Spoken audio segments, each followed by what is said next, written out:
1917 का साल रूसी इतिहास में एक बहुत बड़ा मोड़ लेकर आया। यह वह समय था जब एक साम्राज्य का पतन हुआ और एक नई विचारधारा का उदय हुआ। फरवरी क्रांति में झारशाही का तख्ता पलट गया, जिससे सदियों से चले आ रहे रोमनोव राज का अंत हो गया। यह क्रांति जनता के असंतोष और युद्ध की थकान का परिणाम थी। पुरानी व्यवस्था की राख से एक नई ताकत उभरी, सोवियत। ये सोवियत परिषदें, जो मजदूरों, सैनिकों और किसानों से बनी थीं, एक स्पष्ट क्रांतिकारी एजेंडा प्रस्तुत किया। उन्होंने शांति, जमीन और रोटी का वादा किया, एक ऐसा संदेश जो युद्ध से थके और गरीब लोगों के दिलों में उतर गया।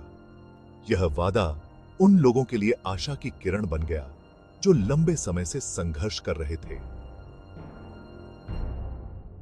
दल 1917 में लेनिन के निर्वासन से वापस आने से बोल्शेविकों को और बल मिला।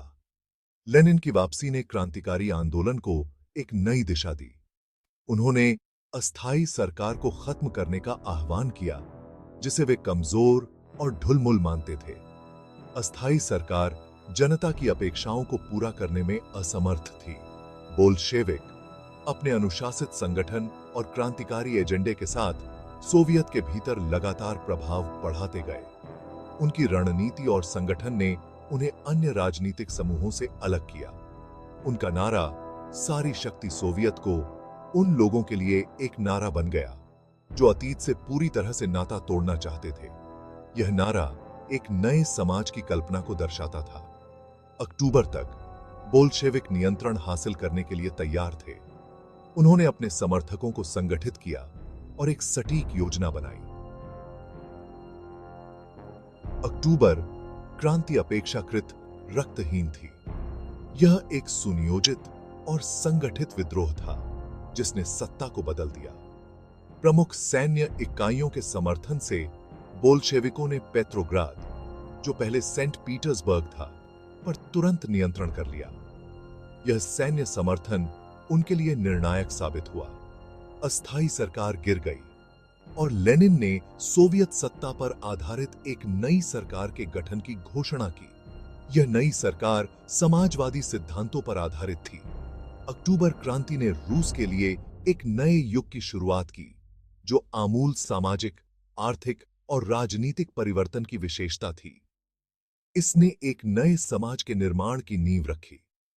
अब नियंत्रण में आ चुके बोल्शेविकों ने समाजवादी समाज के अपने दृष्टिकोण को लागू करने के बारे में काम शुरू कर दिया। उन्होंने नई नीतियों और कार्यक्रमों को लागू किया जो समाजवाद की दिशा में अग्रसर थे। बोल्शेविक एजेंडे के केंद्र में पुराने आर्थिक व्यवस्था को खत्म करना था। निजी संपत्ति, जिसे असमानता और शोषण की जड़ माना जाता था, को समाप्त कर दिया गया। कारखानों, खदानों और बैंकों का नेशनलकरण कर दिया गया। उन्हें डायनेस्टीय के नियंत्रण में लाया गया। अर्थव्यवस्था के इस आमूल पुनर्गठन का उद्देश्य एक अधिक न्याय संगत समाज का निर्माण करना था। भूमि पुनर्वितरण बोल्शेविक कार्यक्रम की एक और आधारशिला थी। सदियों से किसानों ने कुलीनों और चर्च के स्वामित्व वाली भूमि पर काम किया था। बोल्शेविकों ने इन विशाल संपदाओं को जब्त कर लिया और उन्हें किसानों के बीच पुनर्वितरित कर दिया। इस अधिनियम ने किसानों की एक लंबे समय से चली आ रही आकांक्षा को पूरा किया और उनका समर्थन हासिल करने में महत्वपूर्ण भूमिका निभाई। हालांकि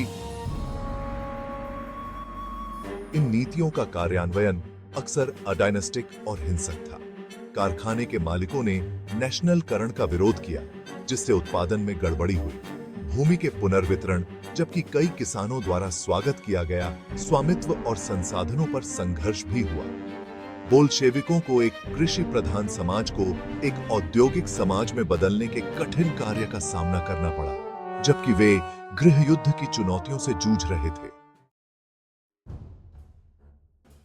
बोल्शेविकों ने एक नई सामाजिक व्यवस्था बनाने की कोशिश की, जो समानता और साम्यवाद के सिद्धांतों पर आधारित हो।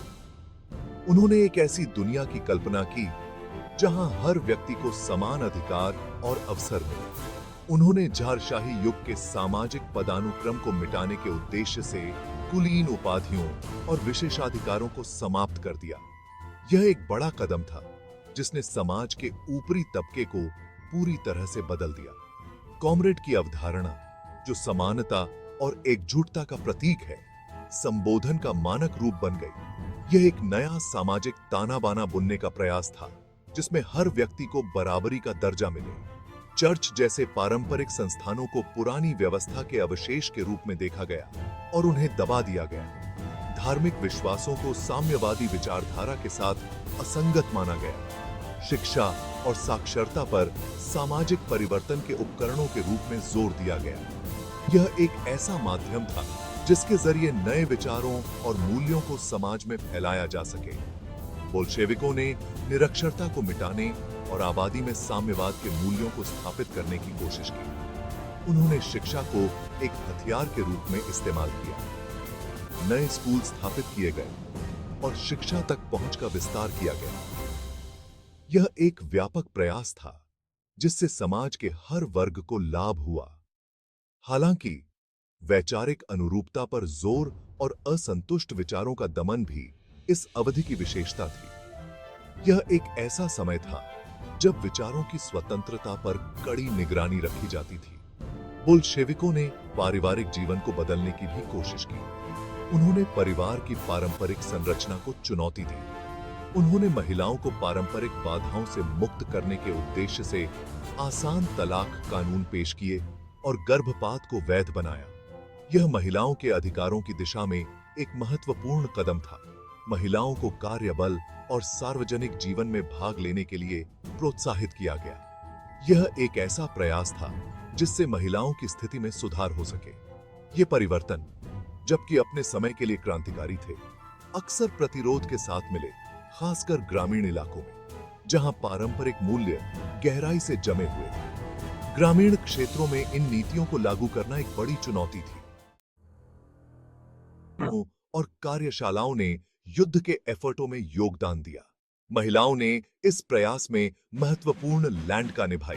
अग्रिम पंक्तियों में सैनिकों के लिए वर्दी की सिलाई और मरम्मत की। लाल सेना